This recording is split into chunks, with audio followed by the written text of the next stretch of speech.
ఈరోజు చేర్యాల మండలం వేచరేని గ్రామంలో బ్రిడ్జ్ నిర్మాణం కొరకు గ్రామస్తుల ఆందోళన. ఈ కార్యక్రమంలో మాదాసు బాలకృష్ణ మానవ హక్కుల రాష్ట్ర చైర్మన్ వారి గ్రామ సమస్యల కోసం వారి గ్రామ వాగుపై బ్రిడ్జ్ కోసం నిరాహార దీక్ష చేపట్టారు.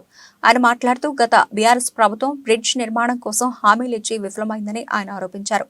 అప్పటి మాజీ ఎమ్మెల్యే ముత్తిరెడ్డి యాదగిరెడ్డి ఇప్పుడు ప్రస్తుత ఎమ్మెల్యే పల్లా రాజేశ్వరరెడ్డి ఇచ్చిన మాట తప్పారు. తమ గ్రామస్తులు నమ్మకం ఉంచి ఓట్లు వేస్తే మోసం చేశారని అన్నారు. ఇప్పటికైనా కాంగ్రెస్ ప్రభుత్వం తమ గ్రామస్తుల బాధను మన్నించి తమ ఊరికి వాగుపై బ్రిడ్జిని నిర్మించాలని కోరుతున్నారు. ఈ రోజు వేచరేని గ్రామంలో బ్రిడ్జి సాధనకై వచ్చిన మన ఊరు ముద్దు బిడ్డలు వెంకటగౌడ్ గారికి, మాధవరెడ్డి గారికి, వెంకట గారికి, మాజీ ఎంపీటీసీ ఎంఆర్పీఎస్ యాదగిరి గారికి, పొక్కల చంద్రయ్య గారికి, ముద్దు చంద్రయ్య గారికి, బండారు కనకయ్య గారికి, ఇక్కడ తరలి వచ్చిన ప్రతి ఒక్కరికి నిన్నంచి వెళ్ళి మనకు సహకరించే ప్రతి ఒక్కరికి పేరు పేరు ధన్యవాదాలు. మా అమ్మలకు, అక్కలకు, అందరికీ కూడా పేరు పేరు నమస్కారం తెలియజేసుకుంటున్నాను. ఈ యొక్క బ్రిడ్జ్ అనే ఆలోచన నాకు ఒక 2 years బ్యాక్ వచ్చింది. ఎందుకంటే మా బాయ్ ఇక్కడే ఉంటుంది వెనకాల, కాబట్టి మా చిన్నాళ్ళు పెద్దనాళ్ళు దాంతో పాటుగా సంబంధించిన వ్యక్తులందరూ రోజు పోతుంటే జారి పడుతున్నారని తెలిసింది. నాకు చాలా బాధ వేసింది. ఎందుకంటే ఊర్లో పుట్టినందుకు మన ఊరికి ఏదో చేయకపోతే మనం ఎందుకు పుట్టే అని ఆలోచన వచ్చిందండి నాకు. ఆ రోజు దేని దయ వల్ల ఒక నిరుపేద కుటుంబం నుంచి పోయిన నేను ఒక 200-300 మందికి ఉపాధి ఇచ్చే స్థాయికి ఎదిగాను. అలాంటప్పుడు నా ఊరి కోసం ఎంతో కొంత ఖర్చు పెట్టకపోతే నేలా మనిషిని అవుతా ఆలోచన నాకు వచ్చింది. ఆ రోజు నాలో మెదిలిన ఆలోచనే ఈ బ్రిడ్జి సాధన కోసం. ఆ రోజు ఇప్పటికి ఒక 3-4 సార్లు ఈ బ్రిడ్జి గురించి అన్ని పేపర్ స్టేట్మెంట్ ఇవ్వడం జరిగింది. బ్రిడ్జి గురించి పోరాటాలు చేయడం జరిగింది.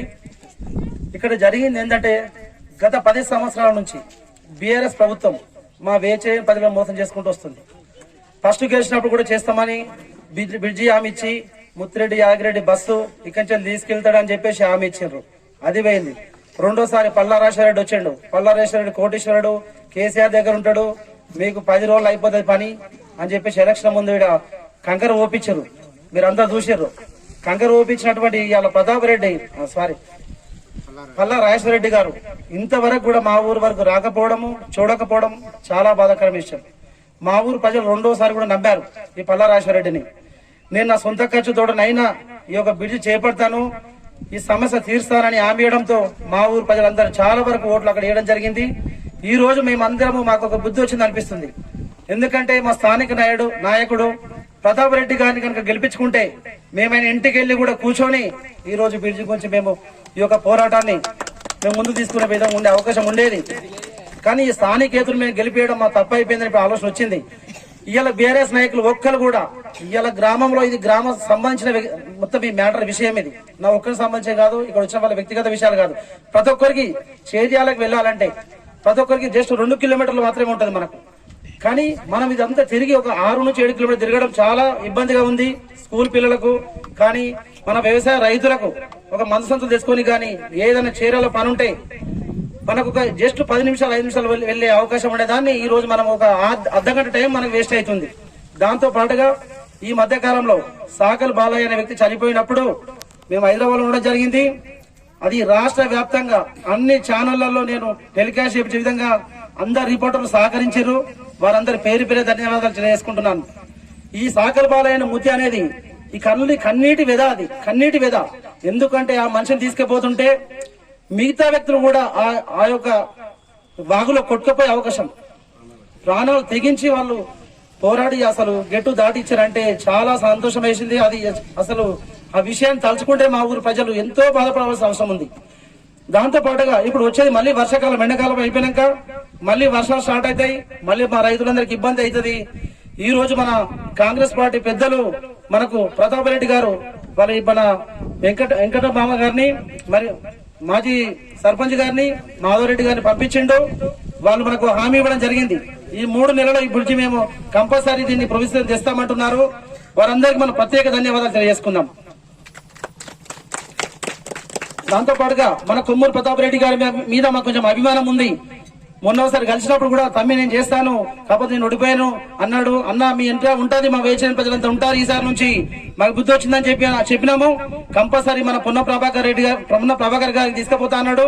అది కూడా వీలైన తొందరగా కాంగ్రెస్ నాయకులు తీసుకుపోతారని ఆశిస్తున్నాను. వీలైన తొందరగా మాకు ప్రొసీడింగ్ కాపీ తెస్తే మా ఊరు ప్రజలంతా సంతోషపడతాము. ఇక్కడికి వచ్చిన ప్రతి ఒక్కరికి పేరు పేరున పత్రిక విలేకరు మిత్రులందరికీ మా ఊరిని సాగబాల విషయంలో ఈ రాష్ట్రం మొత్తం తెలియజేసినటువంటి పత్రికా మిత్రులందరికీ ఎప్పటికీ మేము మా ఊరి తరపున రుణపడి ఉంటామని తెలియజేసుకుంటూ ప్రసంగం ముగిస్తున్నాను. ఈరోజు వేచరేని బాగు బ్రిడ్జి నిర్మాణం కోసం చేపట్టిన దీక్ష ఎంత ఇబ్బంది అంటే దీక్ష కూర్చున్నది కూడా ఇలా ఊరి గ్రామ ప్రజలంతా వచ్చి వాళ్ళ సాధక బాధకాలు చెప్పుకోవడానికి ఇక్కడికి వచ్చిండ్రు.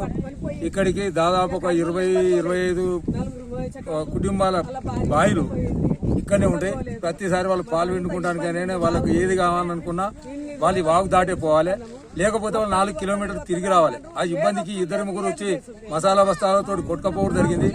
ఒక అతను చీరాల నుంచి దగ్గర ఉండని కొమరవెల్లికి అరటిపండు అమ్ముకున్న అతను కూడా మేము ఇక్కడికి వచ్చేవారికల్లా వాడు పండ్ల కంపౌండ్ దానిలో పెట్టి మొత్తం పండ్లు కొట్టుకపోతుంటే వాడి బాధ కాదు, నేను కూడా బాధను చూసి నేనే దాన్ని తీసి ఆ సైకిల్ 4 కిలోల బండి బయటకు పెట్టి వాడి పండ్లని ఏరుకుంటుంటే వాడి బాధను గుర్తించి బయటకు తీసి మనం వానికి ఏదో నచ్చ చెప్పి వానికి డబ్బులు ఇచ్చి కూడా మనం పంపించడం జరిగింది.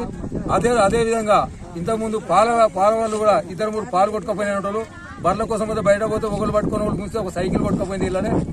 ఆ విధంగా ఇక్కడ నుంచి పోవాలంటే తవసుపేల నుంచి ఈ దగ్గర నుంచి మాకు 4 కిలోమీటర్లు తగ్గుతుంది. అందరు ఇక్కడ దాకా వచ్చి బాగు దగ్గర దాకా వచ్చి మళ్ళీ మర్రిపోవడం జరుగుతుంది.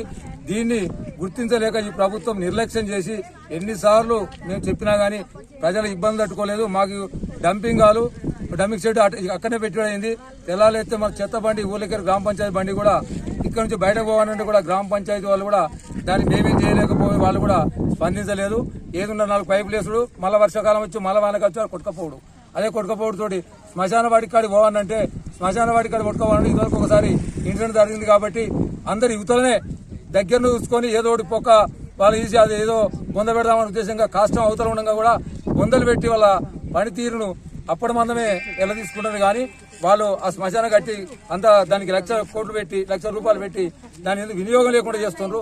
ఇప్పటికైనా సరే ఈ బీఆర్ఎస్ గవర్నమెంట్ స్పందించి చేయనందుకైనా మనము ఈ కాంగ్రెస్ గవర్నమెంట్ తప్పనిసరిగా ముందుకు తీసుకుపోయి దీనికి 3-4 నెలల లోపుగానే మళ్ళీ వర్షాకాలం వచ్చిందంటే ఇలా పని కాదు, ఈ 3 నెలల లోపుగానే పని నిర్మాణం చేపట్టాలని నేను రైతుల పక్షాన, ఈ గ్రామ పంచాయతీ పక్షాన, గ్రామ ప్రజల పక్షాన కోరుకుంటూ దీనికి డిమాండ్ చేస్తున్నాం. తప్పనిసరిగా దీన్ని నెరవేర్చేంత వరకు మేము పోరాటం సాగిస్తూనే ఉంటాం, దాన్ని వదిలిపెట్టాం. ఎందుకంటే ప్రభుత్వం కాంగ్రెస్ గవర్నమెంట్ చేస్తున్న నమ్మకాలు కూడా మాకు ఉన్నాయి. మేము ప్రతాప్ రెడ్డి పట్టుకొని తీసుకొని పోయినా, పొన్నం ప్రభాకర్ దగ్గరికి అయినా పోయినా, అవసరం అనుకుంటే రేవంత్ రెడ్డి దగ్గర పోయి కూడా దీన్ని మాత్రం వదులుకునే ప్రసక్తి లేదు. దీన్ని మొదలైన తర్వాత మిగతా పనులు తర్వాత చేయించుకుంటామనే ఆలోచనతోటే మేము ముందుకెళ్తున్నాం. దయచేసి ఈ కార్యక్రమాన్ని దిగ్విజయం చేయాలని వాళ్ళని కూడా కోరుతున్నాం.